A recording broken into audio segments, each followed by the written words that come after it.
के अंदर और बाहर के तमाम गुटों के कड़े विरोध के बावजूद नेहरू उस विवादास्पद हिंदू कोड बिल को पास करने के पूरी तरह पक्ष में हैं, जिसे डॉक्टर अंबेडकर ने पेश किया था और जिसका लक्ष्य महिलाओं की स्थिति सुधारना है। डॉक्टर अंबेडकर का विश्वास है कि एक प्रबुद्ध समाज की पहचान उसकी महिलाओं की स्थिति से होती है।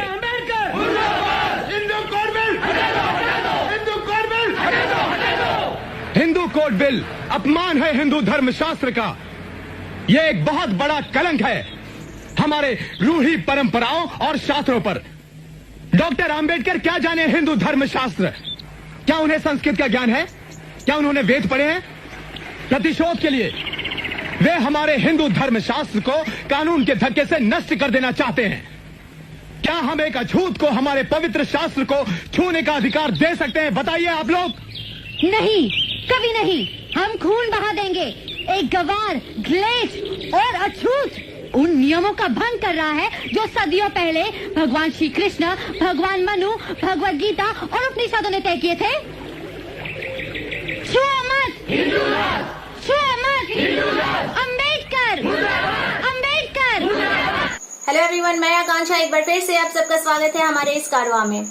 हमने इस वीडियो में देखा कि लोग हिंदू कोड बिल मुर्दाबाद, अंबेडकर मुर्दाबाद के नारे लगा रहे थे। अंबेडकर पर जातिगत टिप्पणियां की गई और कहा गया कि एक पूर्व अछूत को उन मामलों में हस्तक्षेप का कोई अधिकार नहीं जो साधारणतः ब्राह्मणों के लिए सुरक्षित है। आखिर ये कौन लोग थे? ये भगवादारी लोग आशाराम, राम रहीम की तरह ही महिलाओं के उत्पीड़न वाले और महिलाओं के अधिकार के विरोधी होंगे। हाँ, विरोधी ही रहे होंगे, तभी तो ये भारत के कानून निर्माता डॉक्टर अंबेडकर को अछूत कह रहे हैं और महिलाओं, दलित, वंचित, शोषित का अधिकार दिए जाने का विरोध कर रहे हैं। ऐसे सभी विरोधी को दरकिनार करते हुए हिंदू कोड बिल के आधार पर सुप्रीम कोर्ट ने हम बेटियों के हक में एक बड़ा फैसला दिया है। कोर्ट ने कहा है कि बेटियों का हिंदू परिवार की पैतृक संपत्ति पे उतना ही हक है जितना कि बेटों का। लेकिन जिस हिंदू समाज में बेटों की चाह में बेटियों के पैदा होने पर मातम मनाते हैं, वहां पर बराबरी की बात करना ही हास्यास्पद है। हिंदू अधिकार कानून 1956 को 2005 में संशोधन किया गया था, जिसके तहत पैतृक संपत्ति में बेटियों को बराबरी का हिस्सा देने की बात कही गई है। सुप्रीम कोर्ट ने उन याचिकाओं पर अपना फैसला सुनाया जिसमें पूछा गया था कि अगर हिंदू उत्तराधिकार संशोधन अधिनियम 2005 से लागू होने के पहले पिता का देहांत हो गया है तो क्या वहां ये कानून बेटियों को बराबरी का हक देगा या नहीं। सुप्रीम कोर्ट के अनुसार बेटी जन्म के साथ ही पिता की संपत्ति में बराबर की हकदार होती है, यानी बेटी चाहे तो अपने पैतृक संपत्ति में अपनी हिस्सेदारी का दावा कर सकती है। जस्टिस मिश्रा की बेंच ने अपने फैसले में साफ कर दिया है कि यह कानून हर परिस्थिति में लागू होगा और जस्टिस मिश्रा ने यह भी कहा है कि बेटी अपने पिता की संपत्ति में बराबर की हकदार बनी रहती है, चाहे उसके पिता जीवित हो या नहीं। क्या लगता है, कोर्ट के इस फैसले के बाद बेटियों को बराबरी का हक देने के लिए हमारी सरकार और समाज तैयार है या नहीं? यह तो समय ही बताएगा। ज्यादातर देखा गया है कि बेटी बेटों से ज्यादा समझदार होती है और वह अपनी हिस्सेदारी का दावा नहीं करती। वर्तमान में भारत के विभिन्न अदालतों में बरसों से लंबित लगभग 2/3 मामले संपत्ति और भूमि विवादों से जुड़े हुए हैं।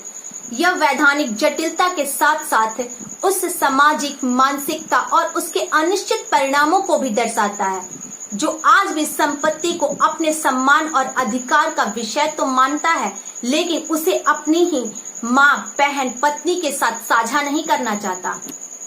समाज का यह दोहरा रवैया ही लाखों महिलाओं के अधिकारों और भय को कानून के जटिलताओं में उलझाकर उन्हें वंचित बनाए रखने के लिए जवाबदेह है। वहीं महात्मा गांधी का मानना था कि भारत देश में लोकतंत्र की बुनियादी इकाई परिवार है और होनी भी चाहिए। महिलाओं के संपत्ति और भूमि सामान्यता के अधिकारों से उससे जुड़ी सवालों का प्रथम समाधान वास्तव में परिवार के बुनियादी और सबसे व्यवहारिक इकाई में ही संभव है। सरकार और अदालतें महिलाओं के हकों के लिए नियम और अधिनियम बना सकती है, लेकिन सामाजिक मान्यताओं का कायाकल्प भी होना चाहिए, तभी कानून महिलाओं के अधिकारों को हकीकत में बदल पाएगा। वहीं अंबेडकर का मानना है कि समाज और समुदाय की प्रगति उस समुदाय और समाज की महिलाओं की प्रगति से ही पता चलता है। साहब डॉक्टर भीमराव अंबेडकर जी यदि भारत के संविधान में महिलाओं को आरक्षण की व्यवस्था नहीं दिए होते तो आज महिलाओं को यहाँ तक पहुँचने का मौका नहीं मिला होता।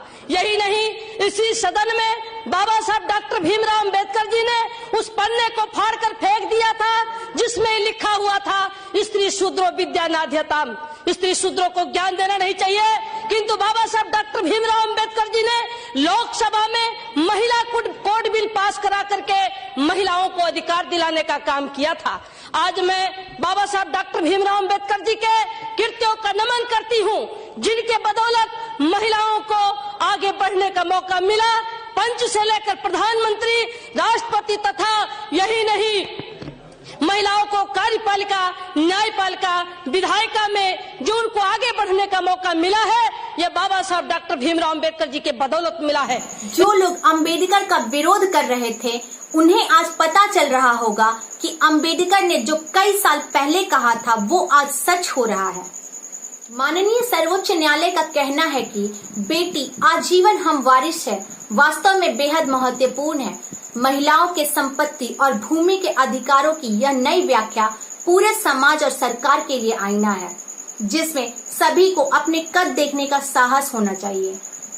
भारत में आधी आबादी के लिए सर्वोच्च न्यायालय का आदेश एक नाजीर बनना ही चाहिए, बशर्ते समाज और सरकार दोनों ही आईने के सामने खड़े होकर अपना कद मापने के लिए तैयार हों। महिलाओं के अधिकार की पगडंडी वहीं से शुरू होगी। अंत में मैं यही कहना चाहूंगी कि हिंदू उत्तराधिकार संशोधन कानून जिस वैधानिक रास्ते को बनाया है उस पर आगे बढ़ना ही समाज और सरकार का मानवीय दायित्व है। अगर आपको यह वीडियो पसंद आए तो इसे लाइक, शेयर और सब्सक्राइब करें। Thanks for watching my video.